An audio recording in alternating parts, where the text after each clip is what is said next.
परमेश्वर आज माझ्याकडे दान मागतोय, मला असं मागतोय ना, मी आनंदित झालो. हे पिशवी तुला काय लागतील ते घेऊन जा.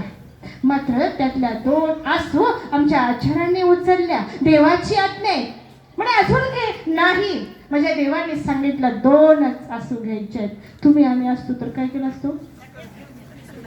तुम्ही आम्ही असतो तर पिशवी लिहिली असती, नाही तर अर्ध्या तरी गायब केल्या असत्या. मात्र आचार्य मात्र सर्वज्ञांची आज्ञा तंतोतंत पालन म्हणजे नाही. गोसावी म्हणजे 2ची सांगितली.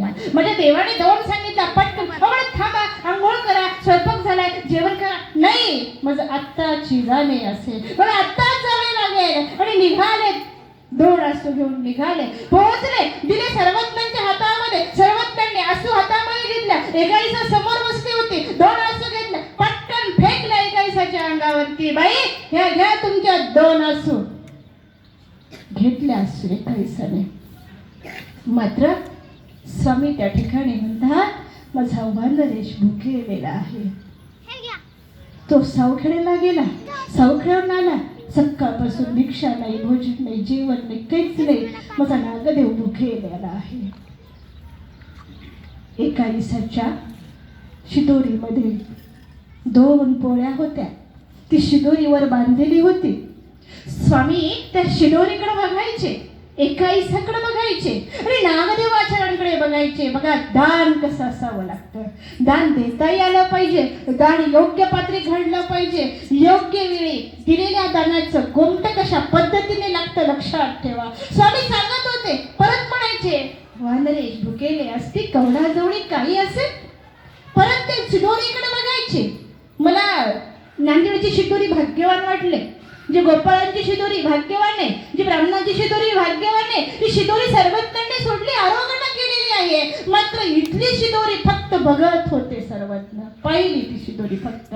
सांगत होते, बाई कोणाकडे काही आहे का? वानरेश भुकेले असते. नाही, एकाईसाची वासना झाली नाही की जवळ असलेली शिदोरी आज नागदेवाला द्यावी, आज भट्टवासांना ती शिदोरी द्यावी.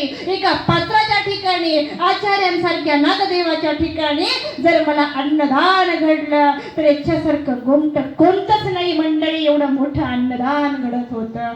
मात्र वासना आणि वंचकत्वाची भावना अशी असते की देऊ देत नाही माणसाला. दिलं नाही अन्नदान आणि मागतो दयाघन परमेश्वर, तो कृपाघन परमेश्वर, ज्यांची आमच्या आचार्यावरती अप्रतिम प्रसन्नता आहे, त्या परमेश्वराने कृपा दृष्टीने आचार्यांकडे बघितलं आणि आचार्यांचा जो पेटलेला जठराग्नी होता तो शमन झाला.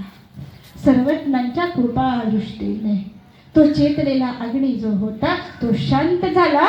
जणू मी खूप काही पक्वान्न खाल्ले आहे, जणू मी खूप काही जेवण केलेलं आहे असे आचार्य तृप्त काम झाले. एकाईसा उठल्या, शिदोरी आसू जवळ ठेवले, शिदोरी घेतली आणि आता निघाली, बिढाराकडे निघालेली आहे. एकाईसा दुसऱ्या दिवशी वाराणसीला जायचं म्हणून निघालेली आहे. माझ्या रस्त्याने जात असताना तिकडून गावातून येणारी काही मुलं होती, गुराख्याची पोरं होती. त्या गुराख्याच्या पोरीचा, त्या पोराचा त्या शिदोरीला स्पर्श झाला आणि शिदोरी विंटाळल्या गेली. काय झालं? एका शूद्राचा आपल्या खाली असलेल्या हिरवर्णाचा स्पर्श झाल्यामुळं ती असलेली शिदोरी आता मला चालत नाही म्हणून ती शिदोरी त्या गुराख्याच्या मुलाला दिली, जी माझ्या आचार्यांना दिली नाही, जी माझ्या सर्वज्ञांच्या वानरेशाला दिली नाही. ती शिदोरी आज कोणाला दिली? गुराख्याच्या मुलाला दिली. आणि एकाईसा गावामध्ये उपाशी झोपलेली आहे. प्रसंग असा घडतो की जेव्हा एकाईसा पैठणवरून परमेश्वरपूरला येतात आणि परमेश्वरपूरला आल्यानंतर एकाईसाला श्रीप्रभूबाबाच्या सन्निधानात राहतात.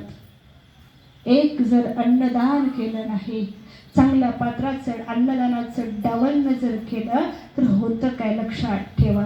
एका सर्वज्ञ स्वामीसारख्या परमेश्वर अवताराला जर खंती आली तर त्या खंतीचा प्रसव कुठे जातो लक्षात ठेवा.